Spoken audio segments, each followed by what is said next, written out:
So, I guess my mission is to try to record and read.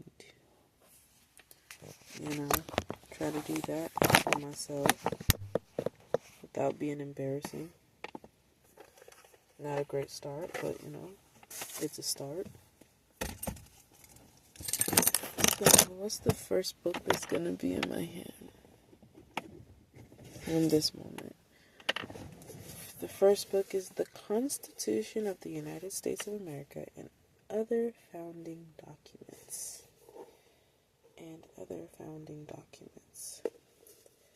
Constitution of the United States of America and other founding documents.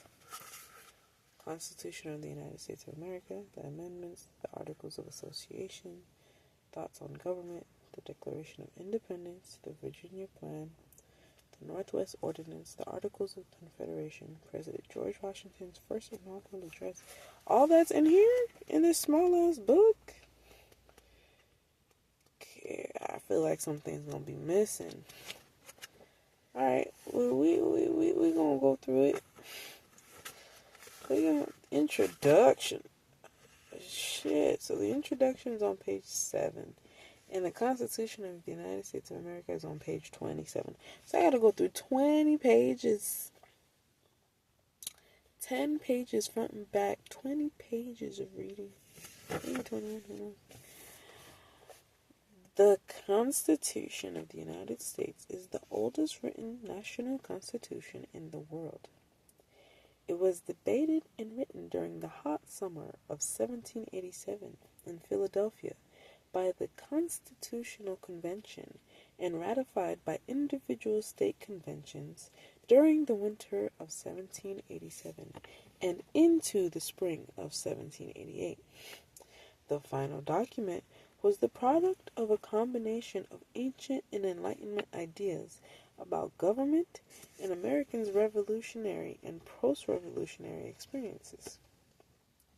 The Constitution enshrined such political idea as mixed government, which combined aspects of monarchical,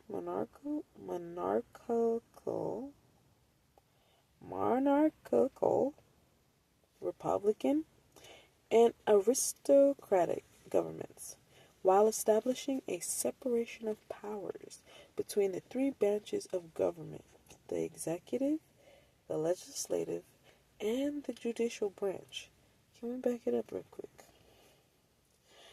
The Constitution enshrined such political ideas as mixed government, which combined aspects of monarchical, republican, and aristocratic governments, while establishing a separation of powers between the three branches of government, the executive, the legislative, and the judicial. Built into the structure of the government were a variety of checks and balances, intended to keep one branch from impinging on another's prerogative. The Constitution also effectively created the doctrine of federalism, which defined the relationship between the individual states and the new federal government by giving the federal authority significant power, but also allowing the states to retain significant degree of sovereignty. That example would be followed in spirit and principle by confederations that would follow, including the European Union. Finally, the document helped enshrine the political idea of popular sovereignty, most clearly through the preamble declaring the document to have been the work of "we the people," which echoed back to the importance of the consent of the governed in establishing the legitimacy of a government in the preamble of the Declaration of Independence. Many have seen the Constitution as the culmination of the revolution, while others have seen it as a counter-revolution against the growing popular control of state governments after independence. Its influence, however, as a model of government across the globe and its importance to the American Revolution and the nation that it birthed is beyond question. The path to revolution. The American Revolution was one of the most significant events in modern world history. Between 1763, when the First British Empire was at its peak, following its victory over France in the 7 Years' War, and 1776, a series of largely ill-advised legislative and political decisions led to an irrepressible conflict with 13 of its colonies on the North American mainland. Armed conflict between the Royal Army and colonial militias had broken out more than a year before the 13 colonies declared their independence in 1776. For the next 7 years, the new confederation known as the United States of America would wage war with the British Empire in North America. During that time, the fledgling republic was aided by King Louis XVI, X being 10, V being 5, I being the last number, so what would be 16? Louis XVI, France, Britain's long-standing enemy. The conflict ultimately became a war of attrition as the Continental Congress's Continental Army, led by General George Washington. Let's read that again. The conflict ultimately became a war of attrition as the Continental Congress's Continental Army, led by General George Washington, largely avoided direct confrontations with Britain's larger and better trained military. Meanwhile, the French saw an opportunity to strike as the bulk of Britain's military and resources were deployed in North America, and the American Revolution became a global war. As the conflict dragged on, and the cost of fighting multiple conflicts in numerous far-flung theaters escalated, public support in Britain for continuing to attempt to win the colonies back declined. By 1781, when combined American and French armies, with the support of the French Navy, captured General Cornwallis' army at Yorktown, Virginia, the war was effectively over. It would take 2 years to agree to terms, but the Treaty of Paris of 1783 officially ended the war and secured American independence. But the American Revolution was not just a military conflict. British colonies in North America also underwent a political and cultural transformation that made declaring independence possible. For much of the 18th century, the American colonists were actually becoming more British. Following the Glorious Revolution of 1688, Great Britain began to exert greater control over its colonies. In North America, royal governments brought a distinctly British style of governance to many colonies that had been largely missing in the 17th century. While direct exertions of authority over the colonies from London were rare, the Whigs who controlled the government during the reign of George II had largely eschewed the extractive models of empire practiced by Spain and France in favor of a more laissez-faire approach, focused on promoting trade. The colonies sent raw materials back to Britain that were used to manufacture goods that were then sold to the colonists. It was a mutually beneficial arrangement that created an ever-increasing degree of prosperity in the colonies that allowed even middling colonists to participate in the consumer revolution of the 18th century. The goods that colonists imported from England quickly became both markers of status at home and important and an important cultural connection to their mother country. Indeed, by the end of the 7 Years' War, American colonists had never been so proud to be part of the British Empire and subjects of the British monarch. Really? But in the decades before 1760, however, there were some cracks in the colonists' wall of affection for British rule. Colonial assemblies asserted their long-standing prerogative dating back to the 17th century, and royal governors who relied on these representative bodies for their pay were forced to work with the assemblies. At the same time, colonial trade was largely circumscribed by the Navigation Act, passed in 1660. This collection of laws sought to maximize the value of overseas colonial endeavors by requiring that British colonies trade only with the mother country. But as the 18th century wore on, colonial merchants increasingly traded with the French and Spanish, especially in the Caribbean. That trade became so central to many colonial economies that no royal governors dared to try to stop it. The colonies were also restricted by various laws from manufacturing most goods, thereby requiring them to purchase those goods from Britain. Yet, as long as Britain was benefiting from exporting manufactured goods to the colonies, the government and Parliament saw little incentive in disrupting a system that seemed to be working for everyone. The 1760s, however, changed everything. The decade began with the accession of George III in the fall of 1760. George III had developed an animosity toward the Whigs, who had largely controlled the reins of government. Oh no. That's crazy. My light went off. Real quick.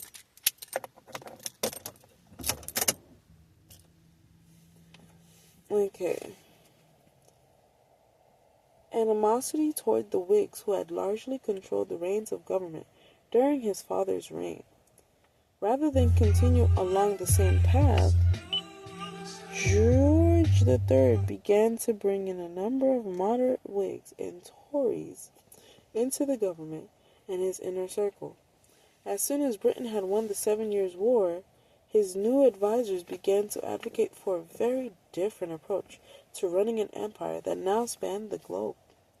They urged the king to support a more aggressive, centralized approach to administering the colonies with the sole goal of maximizing their value to the mother country. So, wait, when was the 7 Years' War?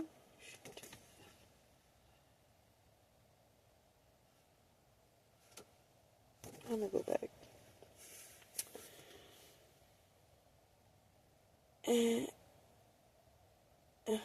Okay. In 1763, the king issued a royal proclamation restricting colonists from settling west of the Appalachian Mountains. The following year, Parliament passed the Sugar Act to crack down on New England merchants' smuggling of molasses from the French Caribbean, and the Currency Act, which forbade colonial assemblies from issuing their own paper currency. These acts were not well received in the colonies, but it was Parliament's next piece of legislation that caused an eruption of protest throughout the colonies. In 1765, Parliament passed the Stamp Act, which required a long list of printed materials be produced only on stamped paper. The stamp meant that a tax had been paid on the paper, making it the first such tax levied by Parliament directly on the colonies' internal trade. Though a common type of tax in Britain, the American colonists were incensed. They drew on a long-standing tradition regarding taxation in Britain when they cried, "No taxation without representation." How could Parliament tax colonists directly when they had no representation in that body? Protests and riots broke out in a number of colonial cities that fell when the act was supposed to go into effect. Groups of colonists calling themselves the Sons of Liberty and the Liberty Boys destroyed royal officials' homes and threatened potential stamp distributors. When the colonists coordinated a boycott on important goods, British merchants petitioned Parliament to repeal the act, which it did in 1766. But to let colonists know that this was not a capitulation by Parliament of its authority, they also passed the Declaratory Act, which reaffirmed Parliament's ability to legislate for the colonies in all cases whatsoever. The Sugar, Currency, and Stamp Acts had been intended to exert more control over the colonies. After the failure of the latter, Parliament passed the Townshend Act in 1767, which added new duties to some commonly important items such as tea, glass, and paint. Parliament believed they had found a way around colonist complaints about direct taxation by claiming the duties were intended not to raise revenue but to regulate trade, as they had done since the Navigation Acts. But colonists were growing increasingly suspicious that all these acts were part of a larger plan by Parliament and the government to establish unprecedented control over the colonies. Colonists resisted the new duties by calling for another boycott and establishing committees of correspondence between the colonies to help maintain unanimity.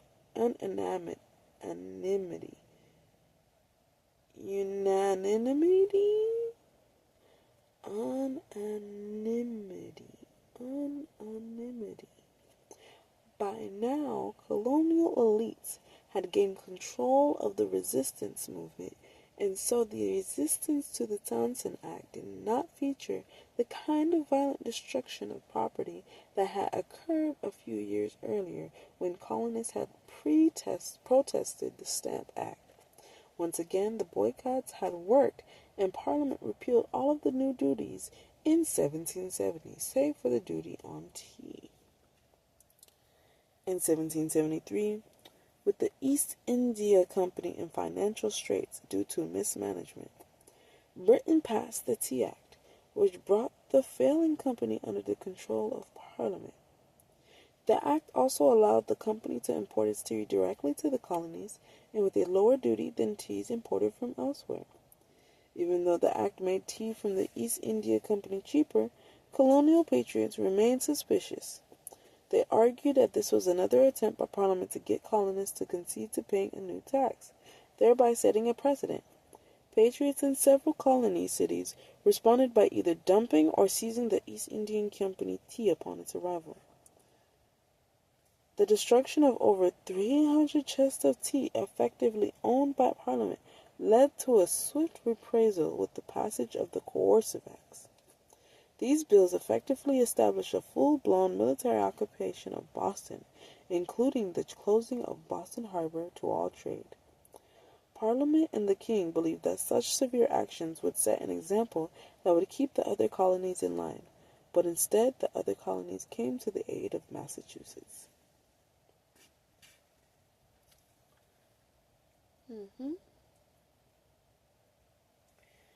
Designing a New America.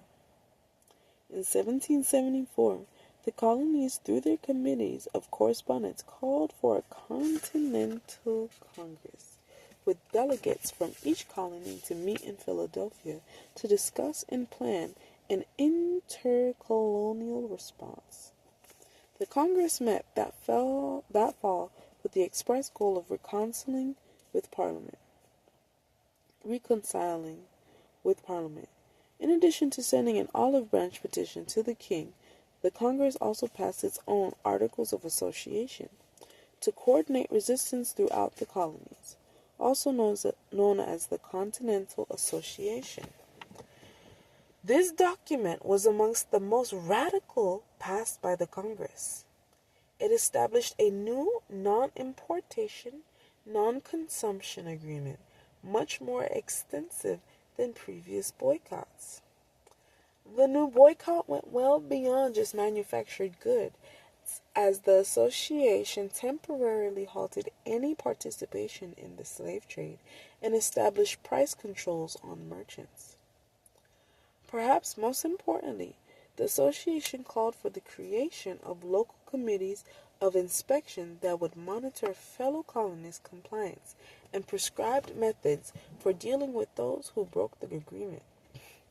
In this way, the association created a foundation for provisional colonial governments that would effectively seize control from royal governments throughout 1775 and 1776. As provisional governments took over a number of colonies in 1775, thoughts began turning toward the creation of new constitutions.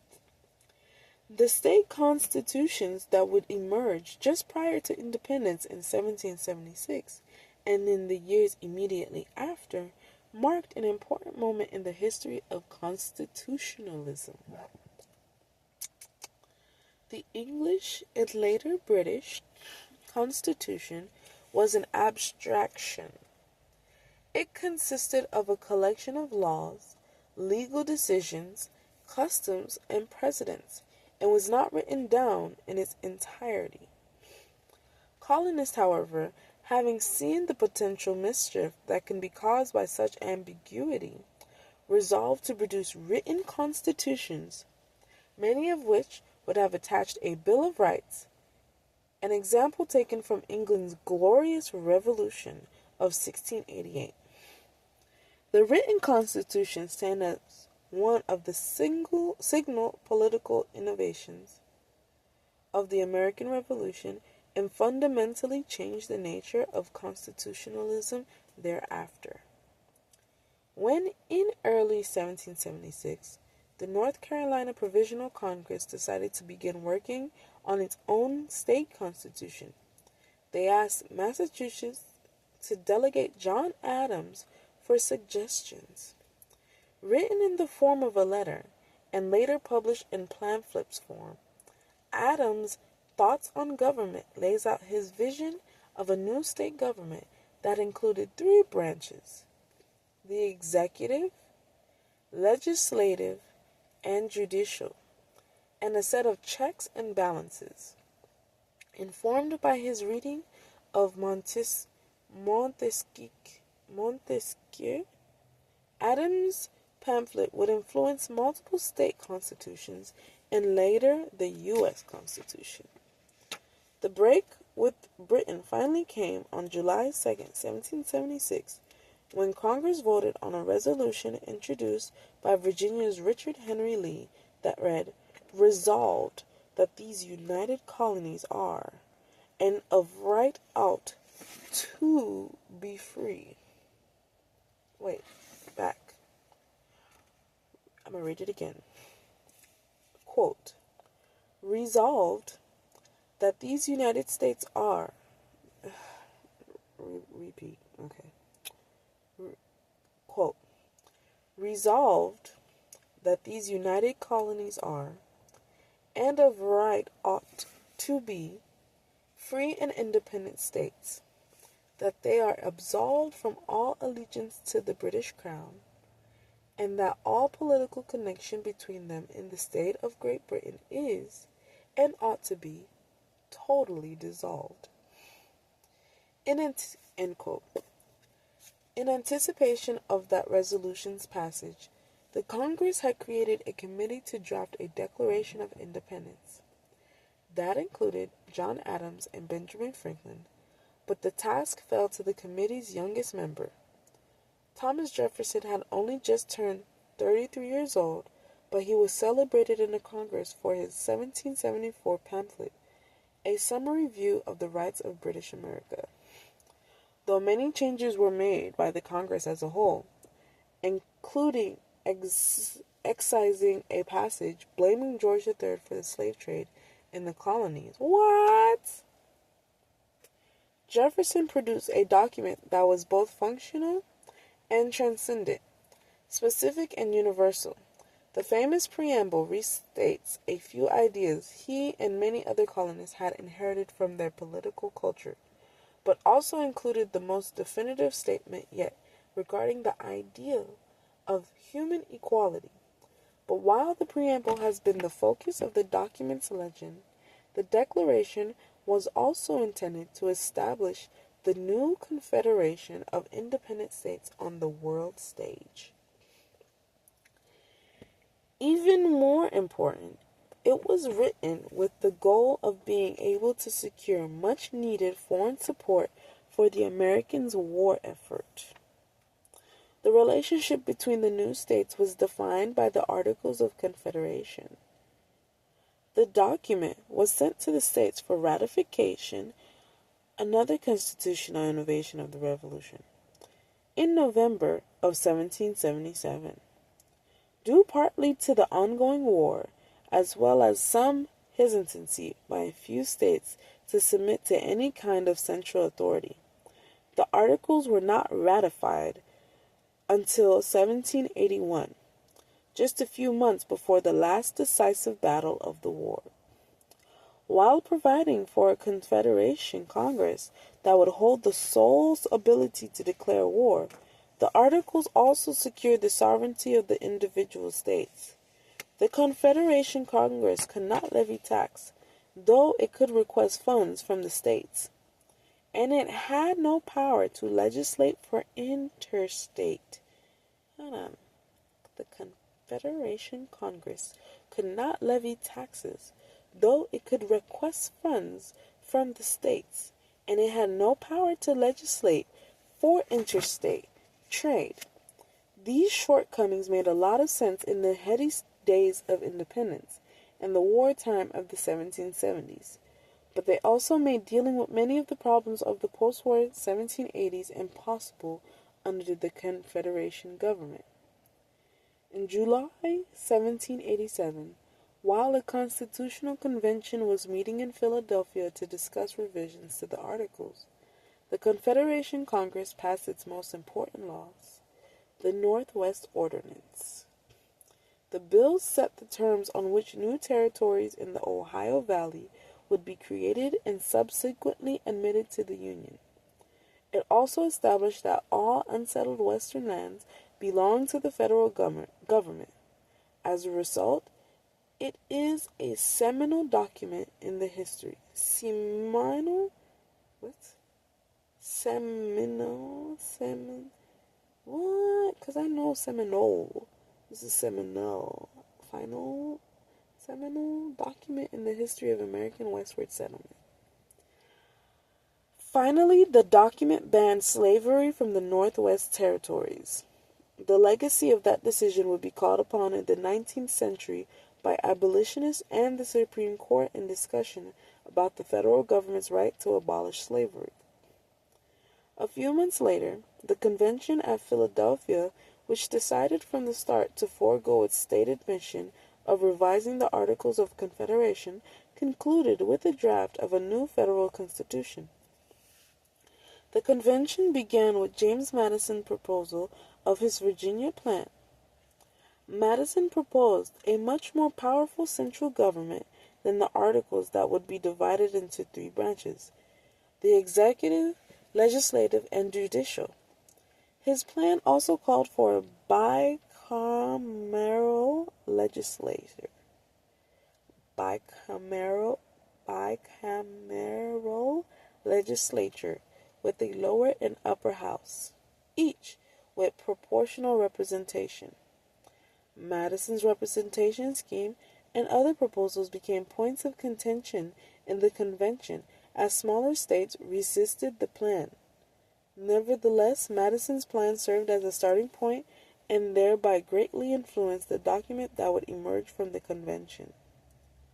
The new Constitution of the United States of America, drawing on ideas from John Adams' thoughts on government, as well as already ratified state constitutions, established three branches: the executive, legislative, and judicial.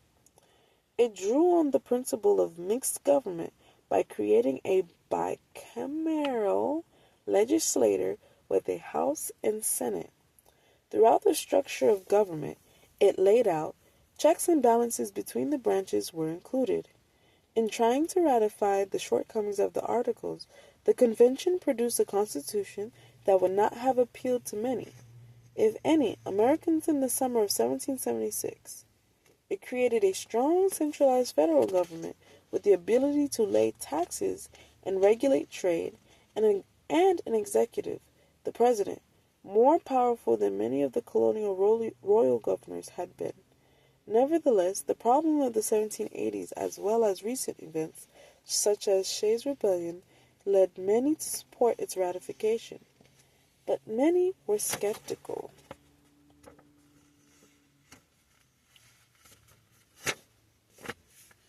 Known as the Anti-Federalists, those who opposed its ratification worried that Americans had forgotten many of the lessons and grievances that had brought about the desire for independence from Britain. The Constitution was eventually ratified in 1788, but in a number of states, ratification required a deal with anti-federalists who wanted a Bill of Rights. Like those included with many state constitutions, drafted once the first federal Congress convened. James Madison coordinated these efforts in 1789 as states were asked to submit lists of rights they wanted to be enumerated in the First Amendments to the Constitution. Drawing on the experiences of the 1760s and 1770s, 10 amendments were included that guaranteed freedom of the press and a right to a trial by jury. They also included amendments that restricted the government from quartering troops in citizens' homes and from performing unlawful search and seizures. It is one of the great ironies of American constitutional history that the Bill of Rights was secured by those who were not vehemently opposed to the Constitution. Who were most vehemently. It is one of the great ironies of American constitutional history that the Bill of Rights was secured by those who were most vehemently opposed to the Constitution. Once the Constitution was ratified, it was no secret who would win the first presidential election. General George Washington, who was already referred to as the father of his country, was elected unanimously by the Electoral College system included in the Constitution to avoid direct popular election. Why? On April 30th, 1789, George Washington took his oath of office on the balcony of the Federal Hill before a crowd of thousands in New York City, the new nation's capital. In New York City. New York City was the nation's original capital. Okay. After that, he delivered his first inaugural address to Congress, in which he urged the House to proceed toward adding a Bill of Rights to the new Constitution. Washington declared his commitment to Republican government and acknowledged the unpredictable train of events that he had led to that moment. No people can be bound to acknowledge and adore the invisible hand which conducts the affairs of men more than the people of the United States. Every step by which they have advanced to the character of an independent nation seems to have been distinguished by some token of providential agency, and cannot be compared with the means by which most governments have been established without some return of pious gratitude. Along with an humble anticipation of the future blessings which the past seemed to presage. Though the Constitution only requires the oath of office, every president since has followed Washington's custom of delivering an inaugural address. With his rather turbulent second term marked by domestic economic instability and war between France and Great Britain ending in 1796, Washington decided not to seek a third term, another custom of his that was followed until Franklin Delano Roosevelt sought and won a third, and later a fourth, term in the 20th century, drafted by both James Madison and Alexander Hamilton, who a few years earlier had collaborated on the Federalist Essays. Washington's farewell address sought to convince the nation that it could continue without him. Having been the most predominant figure in American civic life for 2 decades, many Americans were anxious about what the nation's government would look like without its father. Washington offered two important cautions to his fellow Americans and their posterity.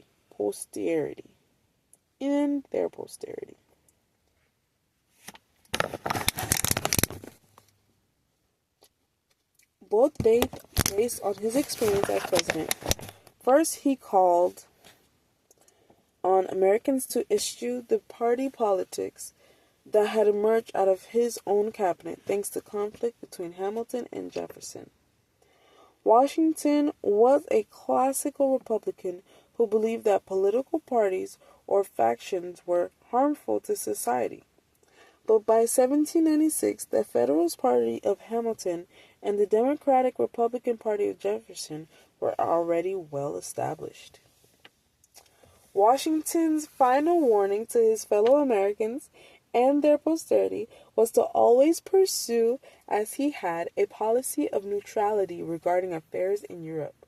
While Americans quickly dismissed the former, they took the latter warning to heart, and Washington's farewell address became a touchstone text in the United States' long diplomatic history of isolationism, which only came to an effective end in the early 20th century thanks to 2 world wars. The documents collected in this volume are some of the most important writings to come out of the American Revolution. For Americans, they are fundamental to nearly all aspects of civic and civil life. In them can be found the ideas and ideals that have animated the American experiment in constitutional democracy for nearly 2.5 centuries. These documents also contributed to some of the most heart-rending betrayals of those ideals, namely the subsequent growth and development of slavery and the displacement and genocide of the continent's remaining indigenous people. These documents come from the very heart of one of the most audacious experiments in self-government in the history of the world, which is why they have inspired countless independence movements throughout the world in the years since, and why they continue to serve as a reminder of the importance of self-determination and the always present danger of tyranny and autocracy. Michael D. Hatton, New Haven, Connecticut. Okay, that was just the introduction that I read for myself, and it took me almost 40 minutes to read that. Yeah, and I had to reread some parts because I felt it. So, just so we're clear, I just learned that, Democrats and Republicans started between Hamilton and Jefferson, so they was having some beef in the cabinet, George Washington's cabinet, and then they created Republicans and Democrats. So it was Washington was a classical Republican. He was a classical Republican who believed that political parties or factions were harmful to society. So when we're talking about Republican, is that like an actual, because I know the Republic of Congo, I know they say Republic when they're talking about a lot of things. So, okay, we got to talk about that real quick. Oh, wow, time flies. I got to go soon. Okay, so definition of a Republican. Let's look that up.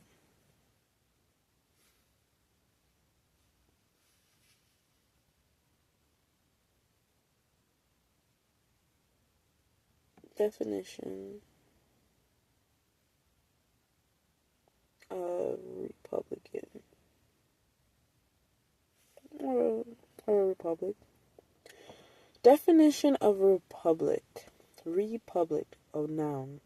A state in which supreme power is held by the people and their elected representatives, and which has an elected or nominated president rather than a monarch. So the republic means the people. The republic means the collective is in control. The collective makes the decision. Not one person, but the collective. All right. Republican. Let's see. Definition of Republican.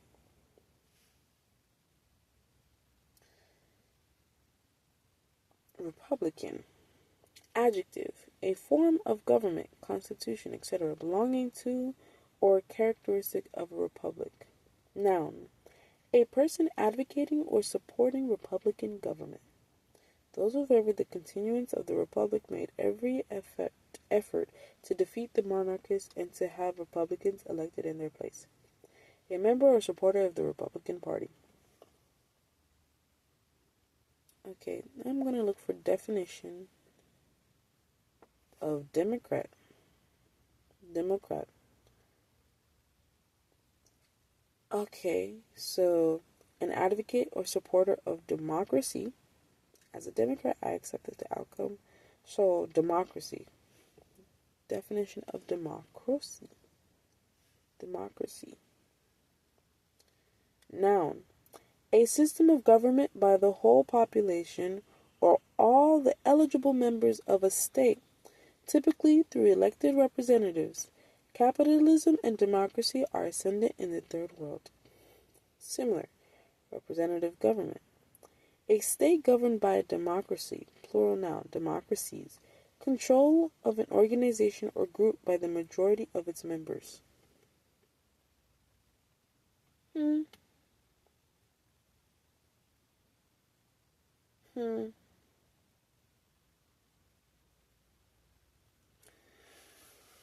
So, a system of government by the whole population or all the eligible members of a state, typically through elected representatives. Capitalism and democracy are ascendant in it. A state governed by a democracy. Control of an organization or group by the majority of its members. So it's not we the people though. There's a similarity, but it's like when you think about it, Republican actually stands for how we say, like the word itself is originally supposed to be like for a whole state, a whole country governed, you know what I'm saying? Whereas democracy it's, yes, it could be for a government, it could be by a governed state, it could be by a governed country, but it could also be on a smaller scale. Democracy is for a collective, a group or organization that is represented by an elected official through their, you know what I'm saying? Because, like, it sounds very similar, but it's just the words they're trying to use is what's crazy. Because I think it's like, okay, control of an organization or group by the majority. That's what gives me a system of government by the whole population. Population, does that mean population of the state, of the people? It doesn't have to really be like, you know, okay, population or all the eligible members of a state, typically through elected representatives. Okay. Meaning of democracy is government by the people, rule of the majority. Okay. What is a simple definition of democracy? Democracy is often said to mean rule by the people.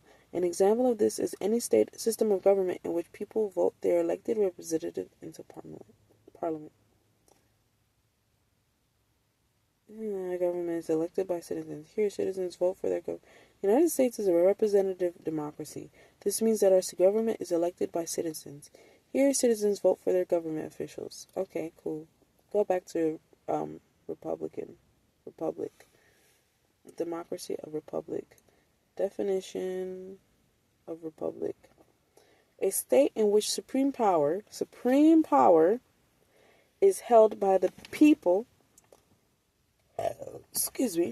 and their elected representatives, and which has an elected or nominated president rather than a monarch. So it's both a republic and a democracy, because we have that part for sure. We have a nominated president, elected or nominated. Those are very specific words. Because elected means everybody wanted you. We voted for you. Nominated is like people are saying, we could have him up there. He could stay there for a bit. A state in which supreme power is held by the people and their elected representatives, and which has an elected or nominated president rather than a monarch. Definition of democracy. Okay, supreme power is in the hands of the people and their elected representatives. Democracy.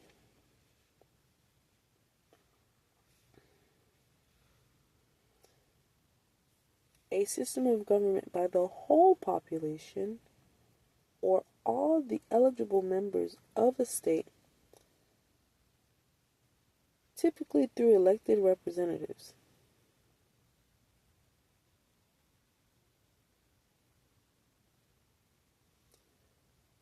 Control of an organization or group by the majority of its members. A system of government by the whole population or all the eligible members of a state, typically through elected representative. A system of government by the whole population or all the eligible members of a state, typically. I don't understand that.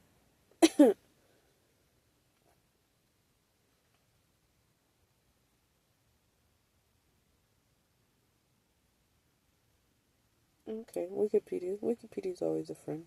Now sometime y'all should donate $3 to Wikipedia when they be asking. Do I? You will never know. Democracy. From ancient Greek. I can't read that. Is a system of government in which state power is vested in the people or the general population of a state. Under a minimalist definition of democracy, rulers are elected through competitive elections, while more expansive definitions link democracy to guarantees of civil liberties and human rights, in addition to competitive elections. In a direct democracy, the people have the direct authority to deliberate and decide legislation. In a representative democracy, the people choose governing officials through elections to do so. Okay. The definition of the people and the ways authority is shared among them are delegated by them have changed over time and at varying rates in different countries. Features of democracy oftentimes include freedom of assembly, association, personal property, freedom of religion and speech, citizenship, consent of the governed, voting rights, freedom from unwarranted governmental deprivation of the right to life and liberty, and minority rights. The notion of democracy has evolved considerably over time. Yep, that's time for me to go. But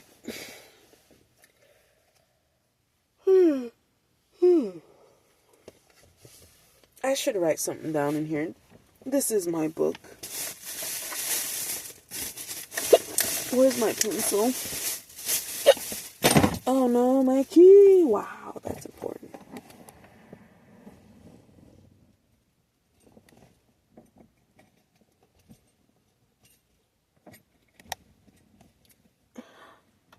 Ah, damn it.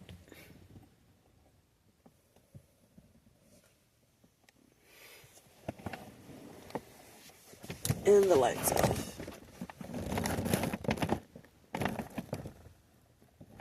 Okay. Well, let me turn this off. I'm gonna make note of this